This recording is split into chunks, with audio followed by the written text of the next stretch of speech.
If you look, knowledge is what is necessary, but knowledge is not enough because you can know the truth and you don't follow it. So what was the dua of the Prophet? Allahumma arini al-haqqa haqqan warzuqni ittiba'a. Show me the truth as truth, because you can see the truth as falsehood and you can see falsehood as truth. Wa arini al-batila batila, and show me falsehood as falsehood, warzuqni ijtinaba, and give me the ability to avoid it. This is tawfiq. So knowledge is not enough. The knowledge has to be coupled with practice. We have to practice what we learn. And so if you look, all of the Sharia, according to our scholars, all of the Sharia can be reduced to two fundamental principles. Anybody studied usul al-fiqh? What are they? Okay, those are the 5 or 6 universal. But what are the two? Izz ibn Abd Salam and other usuli scholars reduced everything down to 2 fundamental principles in Sharia. All of Sharia is to do 2 things. Jalb al-maslaha, jalb al-maslaha, wa dar al-mafsada. So it's to accrue good or benefit and to avoid harm. Jalb al-maslaha is the accrual of good. Yajlibu al-maslaha, what's good for you. Wa dar al-mafsada, and to avoid what's bad for you. Now the way that we do that is through these 2 powers in our soul. Because the shahwa desires good by its nature. And the quwwa ghadabiyya is there to protect us from harm. That's the purpose of quwwa al-ghadabiyya. It's to protect you from harm. That's why you get angry when you see wrongs done either to yourself or to others, and you want to change it. So you want to ward off the harm. The shahwa is to yashtahi, he desires what he deems good. Now the problem is, if you don't have the arbitrator of the aql, if you don't have this arbitrator, then you're in trouble. Because afala ta'qilun, don't you use your brains? The aql, you have to have the aql. The aql is developed. It's not something we're born with it in development. It takes time. It develops physiologically, but it also develops spiritually. It develops intellectually. So in physiology, how does it develop? Intellect. How does it develop physiologically? Okay, myelination, all these things, but how is that done? What's the operative? What's necessary for that to happen? What's that? Nourishment, right? Yeah, you have to eat the right foods. We know now that kids that lick lead, right, get neurological problems. We know that kids that have malnutrition have lower intellectual abilities because they weren't nurtured. You have to nurture your intellect. You also have to nurture it intellectually. The intellect needs intellectual nourishment. Garbage in, garbage out. If you read Pulp Fiction, it's mush for your brain. It's junk food for your brain, intellectually. If you waste your time reading empty things, right, then you're stunting your intellectual growth. But it also needs spiritual nourishment. You have to give it spiritual nourishment through prayer, through dhikr. This is how, because the intellect, the aql, is another word for ruh. They're all related. The sir, the qalb, the ruh, the fu'ad, these are all mutaradifat, according to the scholars. These are all synonyms for the same thing. The aql is the ruh when it moves towards intelligibles. So you call it aql when it's looking at the intelligibles, things that are known, either palpably or known intellectually, abstractly. Like we know, if I see a cow, I know the cow. My intellect understands that's a cow. If you talk to me about liberty, my intellect understands that as an abstraction, because you can't particularize liberty. You can show examples of freedom, but you can't show freedom. Nobody can point and say that's freedom, because it'll always be a particular of freedom. So the intellect can understand universals. Now, what Imam al-Ghazali, and this is the 4th thing that he added. What he said was, this was not enough to control these 2. You had to have a 4th faculty, and that faculty he called adlun. It's the faculty of balance. Because he said the intellect could go to extremes. And these quwwas can definitely go to extremes. And so he said each one of these three needs to have adala.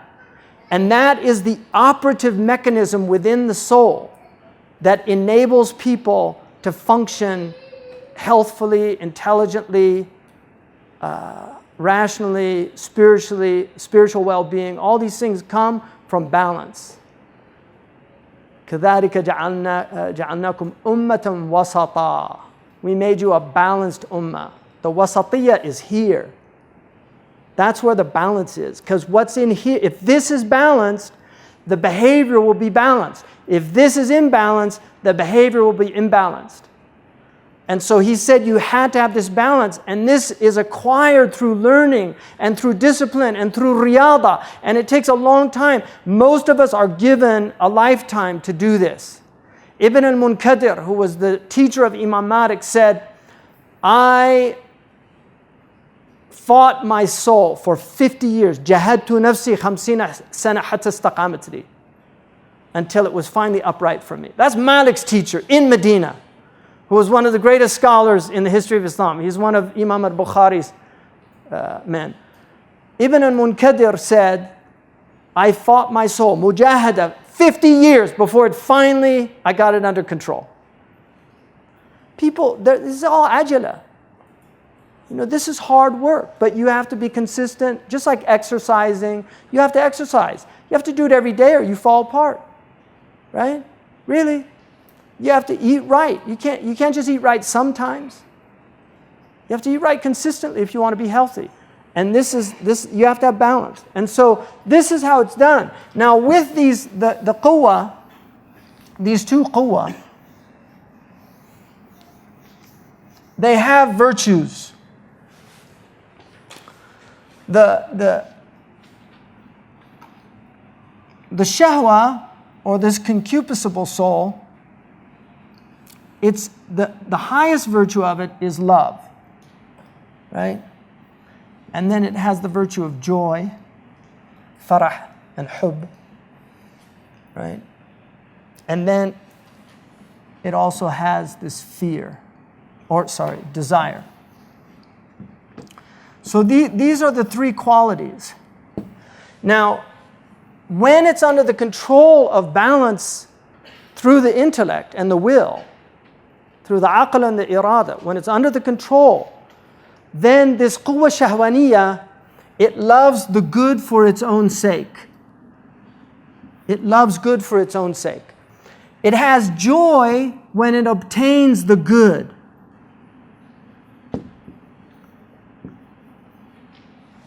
That's why للصائم فرحتان فرحة حينما يفطر. It's the farha it's the joy of obtaining the good, right? So it has this joy. And then it has desire when the good is absent. And this leads to himma. So when the good is absent, it desires to get what's good. Now what happens is the intellect decides what's real goods. See, the aql is what tells you what are the real goods, what's really good for you. The Prophet ﷺ said, حُفَّتَ الْجَنَّةُ بِالْمَكَارِهِ.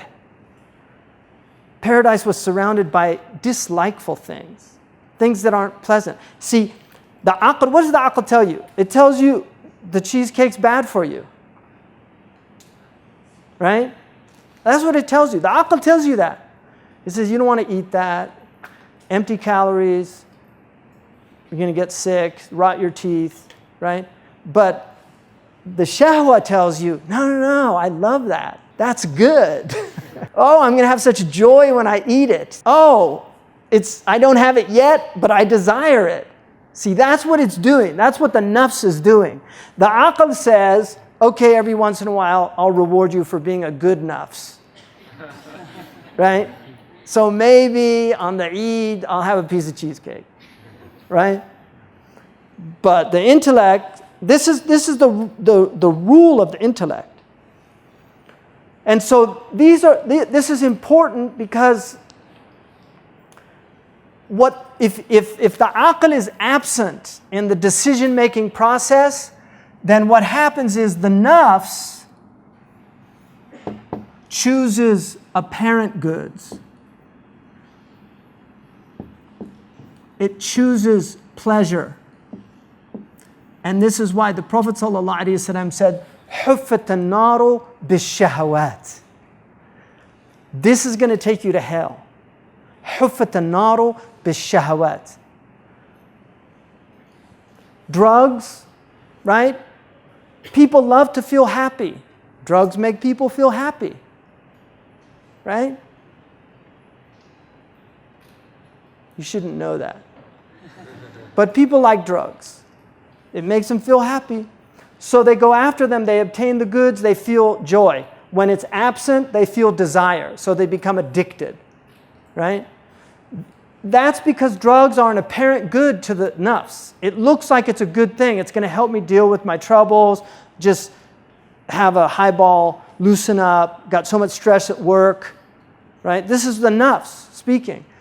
But the aql says, khamar, it's bad. al-khaba'ith, right? So, عَسَى أَن تُحِبُّوا شَيْئًا وَهُوَ شَرٌّ لَكُمْ. Maybe you love a thing, your nafs loves it, it's an apparent good, but it's evil for you. وَعَسَى أَن تَكْرَهُوا شَيْئًا وَهُوَ خَيْرٌ لَكُمْ. And maybe you dislike a thing, but it's good for you. وَاللَّهُ يَعْلَمُ وَأَنْتُمْ لَا تَعْلَمُونَ. Allah knows, so listen to what I'm saying. With your aql, أَفَلَا تَعْقِلُونَ? I'm giving you good advice. The aql knows. If you listen with your fitrah, then you'll know you're right. It's not good for me. Khamr is not good. But a little bit of it is good in moderation. Allah says there's benefit in it. But the sinfulness, the harm is worse. Maslaha wa mafsada.